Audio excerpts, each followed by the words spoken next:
Hello, Joseph Lahiff here. And just like Morpheus in the Matrix, I'm offering you the chance to see the world in a new way, a different way, in a way that once you start to see it this way, you're never going to go back. Business today is radically different than it was just a couple years ago, 5 years ago, much less in the last century. Yet, the vast majority of businesses still cling to the old 20th century management leadership practices. But not you. Not after you understand. This is the first of several free videos that I'm going to be sending you on leading organizations in the 21st century. Why am I sending them to you?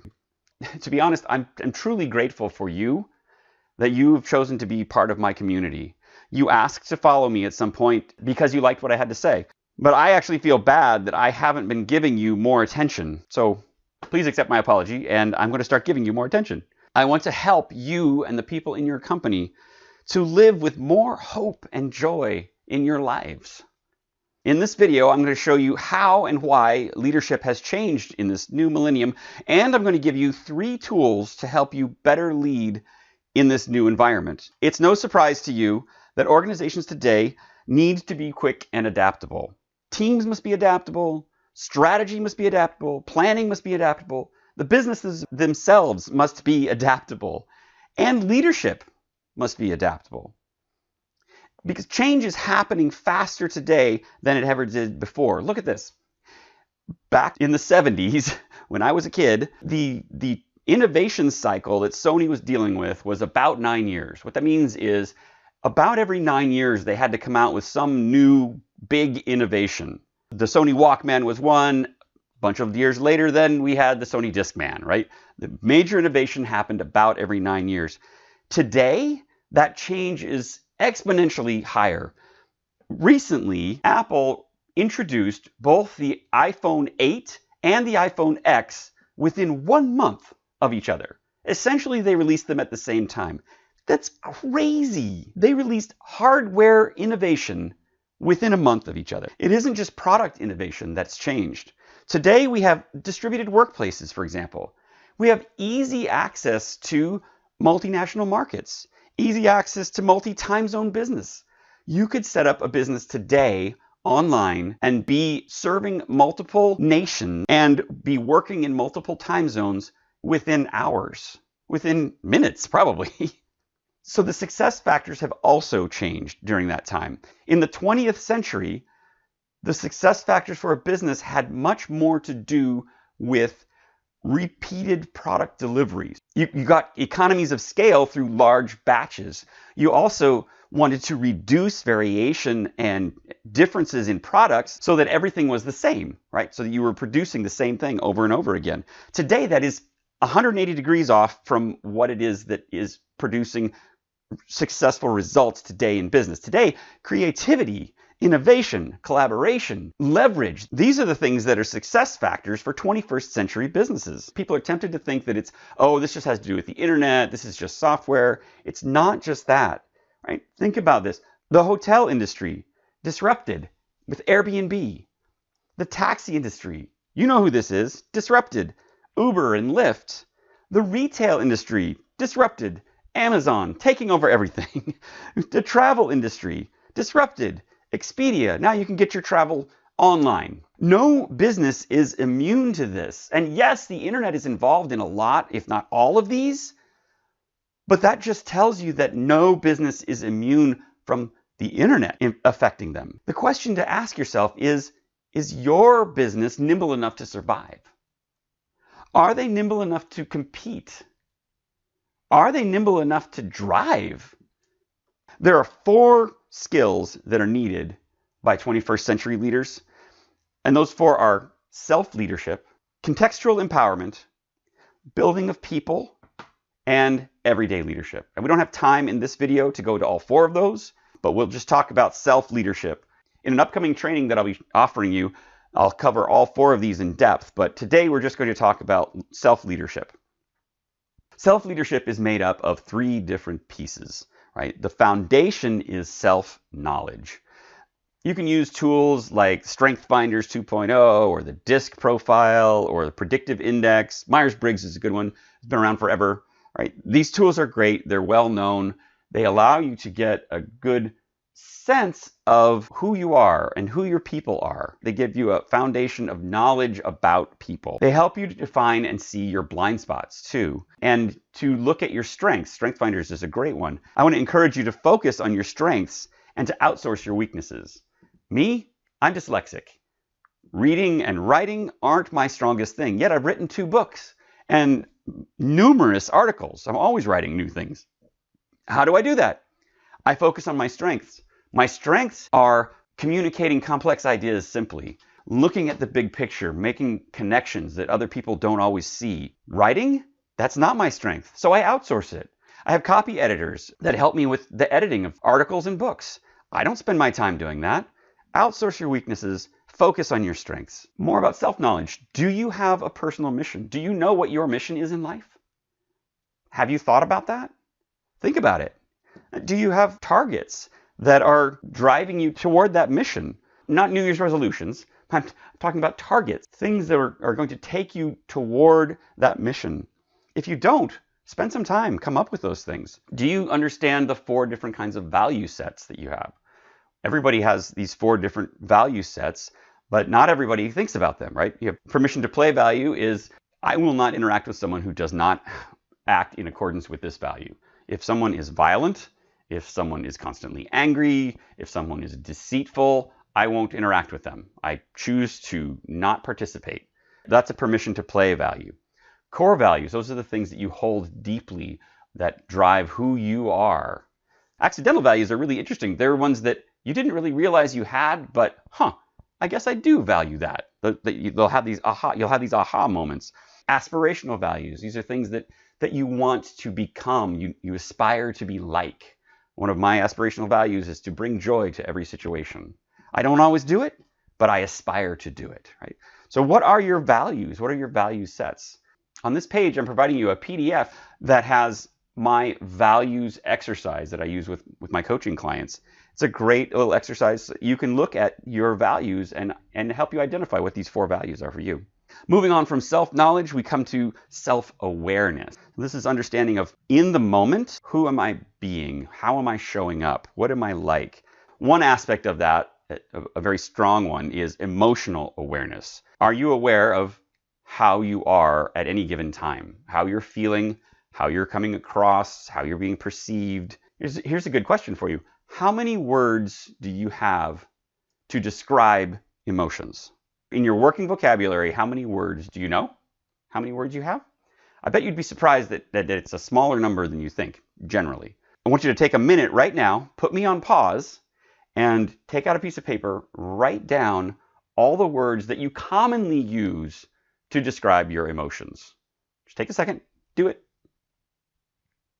Did you do it? Are you writing it? Okay. So now you're back.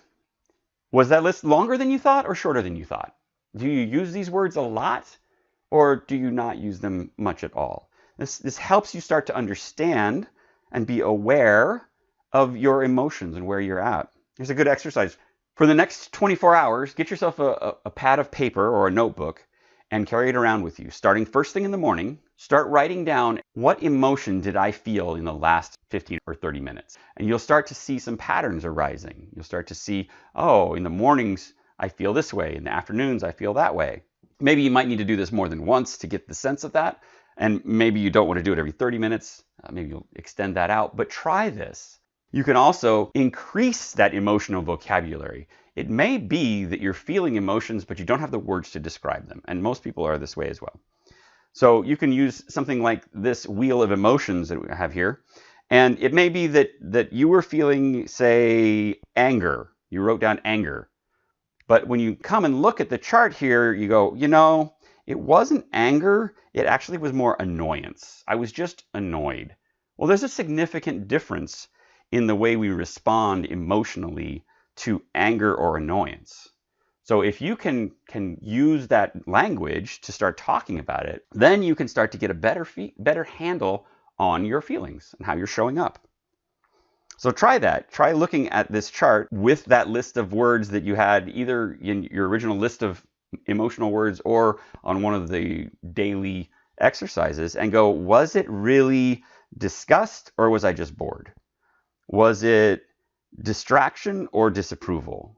They have different feelings, yet they have the same kind of root. So take a look at that. It's a great exercise to help you do that. There's lots more that we could talk about self-awareness, and this is a really important topic. As a leader, you need to be aware of how you're showing up, how you're being perceived. Working with a leader just recently, and he didn't realize that something that he said to a coordinator came across as not trusting her. That's not what his intention was, but not being aware of how he was being perceived at the moment, he didn't catch that. I shared it with him and he immediately got on the phone to apologize and clear that up, right? Because that's not what his intent was. You can improve your self-awareness and improve your leadership skills. And the top of this is self-discipline. Before we talk in depth about self-discipline, I want to tell you a little story. This story I heard from Dallas Willard, the philosopher and theologian. He talked about a kid who admired a professional baseball player. Really wanted to be like that baseball player, wanted to be just as good as him. So he did everything that he saw that baseball player do. He saw him tap the bat on the ground 3 times. He saw him touch the bill of his hat 3 times before he swung the bat over his shoulder 2 times and looked to his left, looked to his right. Then he was ready. So the boy would do that and he just wasn't there. He wasn't getting the same results and he was frustrated with that.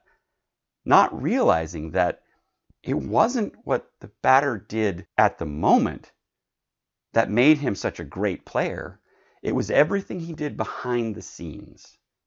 And the tools we're going to talk about next on self-discipline are the things you do behind the scenes so that when you show up in the moment, in the clinch moments, when it's important, you're able to be the best you can be at that moment. But if you don't practice beforehand, you'll be more like the kid.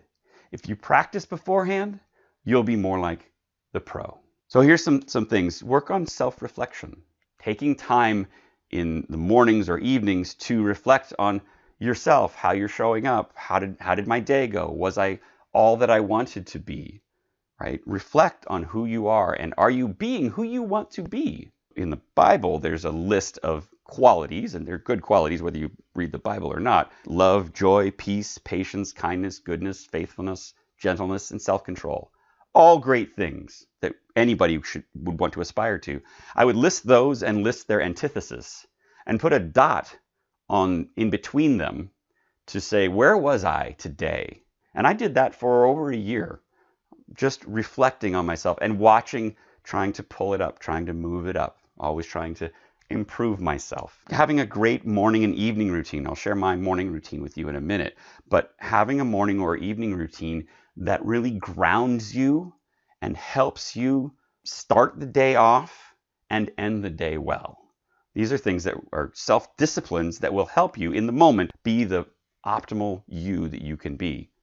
Working with a coach. Professional baseball players work with coaches. Professional golfers, professional anybody who's really good at their sport, they work with a coach. A coach can help you see from the outside things you can't see from your inside. You could also work with a mastermind group. That's a group of other professionals who are in similar places of similar levels you are, not in your company, not with any kind of direct relationship to what you are doing. They are peers.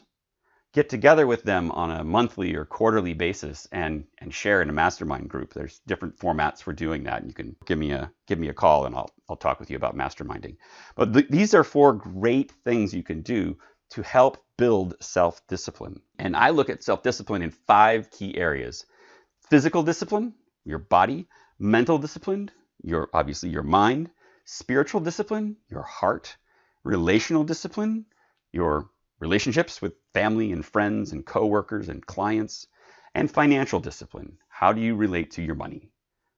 You need to be building self-discipline in all of these areas. And can you see how self-knowledge is the foundation on which we build self-awareness, and then we can bring ourselves to self-discipline to build those things and make them stronger. As a leader, you need to be constantly focusing and growing yourself. So here's my quick morning routine. I'm not saying you have to do it. I'm just telling you this is what I do for a morning routine. Get a morning routine, whatever it is that you want to do.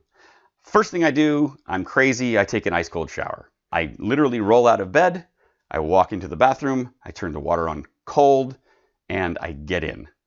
It is insane, and I don't like it, and that's why I do it. I do it because I don't want to. It has several benefits. It wakes you up really fast. It puts you in a more alive sense. You can't take an ice cold shower and not feel really alive after you're done with it. It also gives you something in that day that you have done that you didn't want to do. And as I'm standing in the shower, I will say to myself, if I can do this, I can do anything. If I can do this, I can do anything. As I'm freezing and shivering, if I can do this, I can do anything. And you start your day with that kind of an attitude, it's going to be a good day. Not every day is good for me. Right? I have bad days, that's fine. But it gets me started on the right foot. Next thing I do is I read my Bible, take some time, pray. I take some time and express gratitude. So I'm starting from a sense within me of being grateful for all the things in my life, all the relationships, all the people. And then I visualize my goals. What am I trying to accomplish? Visualizing that as if it was done already. I'm giving you a ton of information now. I hope you're able to grab some of it and some of it will stick. Goal visualization is a really important thing. If you can see it as accomplished, you will find that you actually see the world differently because you're seeing it from a perspective of someone who's actually accomplished something. So here's another actionable tip. Another thing that I do to continually improve is I have these aspirational values and some other things that I'd like to try and do every day. So you'll see this little app here called Remind Me. And these are things, living my potential every day, doing 25 jumping jacks, bringing joy to every situation, praying, living abundance. So all of these things are things that are in my Remind Me app. And Remind Me is a little app that will randomly send a notification to my phone as many times a day as I tell it to. So all of these I've set to 3 times a day. So 3, 6, 9, 12, 15 times a day, I get a little notification in my phone that is one of these things. And they're not at a scheduled time, they're at a random time. So it kind of surprises me and jerks me out of the moment. You may want to be more routinized, and that's totally great. If you like to have it more routinized, then you can just do it with an alarm on your phone. When it goes ding, and it says 25 jumping jacks, I jump up and I do 25 jumping jacks, right? Maybe not during a meeting, but when the meeting's over, I'll do my 25 jumping jacks. It'll ring in the middle of some kind of discussion, and I'll look down at my phone real fast, and it says, live your full potential. And it will remind me, hey, Joseph, are you being the best you can be right now? Are you living an optimal life right now? So it's one of the things I'm using right now, and I highly recommend it.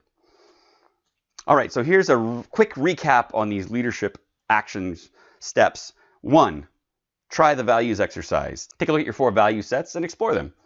2, look at your emotional vocabulary. There are actually 2 or 3 different things I told you about emotional vocabulary and how to expand that so you can improve your self-awareness.